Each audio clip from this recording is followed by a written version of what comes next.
Welcome back. In this lesson, I will continue to expand our definition of inclusion. I'm sure you remember that inclusion refers to processes that help everyone in the workplace feel valued and respected. I have said it so many times. Let's explore factors associated with respect.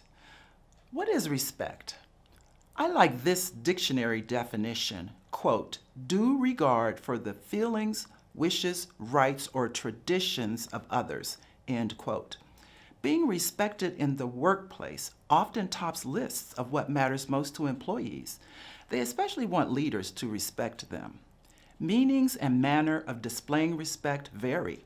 They can be based on cultural differences. For example, eye contact is a sign of respect in some cultures. In others, it's a sign of disrespect.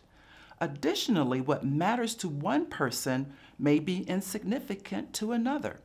Some of my colleagues with doctoral degrees feel disrespected if students do not address them as doctor. That usually doesn't matter to me.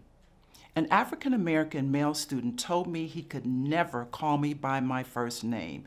His family had taught him to respect his elders by referring to them as Miss, Mr., or Mrs. Respect is often tied to communication. Individuals can feel disrespected when others interrupt them, talk over them, question their authority, dismiss their concerns, ignore them, give others credit for something they did or said, mispronounce their name, make fun of their accent. Respect can be especially important to members of non-dominant groups. They may view the previous examples as evidence that others devalue them because of their identity. Sometimes they might be right. Some people are openly prejudiced. Others may have unconscious biases that affect their behaviors. Meanings of respect may stem from histories of bias against groups, such as groups identified by gender. The employee who thought I paid more attention to men than women may have felt disrespected as a woman. This leads to a discussion of two factors related to respect: equity and non-discrimination. Equity refers to unbiased treatment. An equity approach to inclusion accepts that some groups have more advantages than others. Equity efforts try to correct such differences between groups. They offer varying levels of support based on need. One example is mentoring programs for non-dominant groups. Such programs are tailored to address known challenges that these groups may face. Opportunities like these can help people from non-dominant groups feel respected. It's also important to provide similar opportunities for members of dominant groups to align with our definition of inclusion. One of my leadership roles was master mentor of a university faculty program. I collaborated with colleagues to develop events and resources designed for all faculty and for specific groups. For example, women faculty, faculty of color, and international faculty.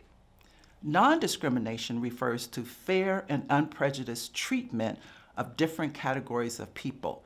This factor of respect focuses on groups who have faced inequities, for example, due to their social class, sexual identity, disability, religion, age, and nationality. Many countries have created laws to protect these groups, and many organizations have developed related policies. Such laws and policies can guide practices for inclusion in the workplace. For example, in Canada, the Employment Equity Act requires employers to actively engage in proactive employment practices for 4 designated groups: Aboriginal people, persons with disabilities, members of visual minorities, and women. Leaders who want to respect everyone in the workplace should know that meanings of respect vary. They might follow advice from the 1960s song Respect. R-E-S-P-E-C-T? Find out what it means to me. We will return to this topic when I share ways to cultivate inclusion. Let's summarize the first 3 lessons. Inclusion refers to processes that help everyone in the workplace feel valued and respected. This includes members of dominant and non-dominant groups. Factors associated with valuing others are belonging and uniqueness. Factors associated with respecting others are equity and non-discrimination. When leaders succeed at cultivating these factors, individuals feel highly included. They perceive that others feel that they are useful. They have a strong sense of being a true member of the workplace.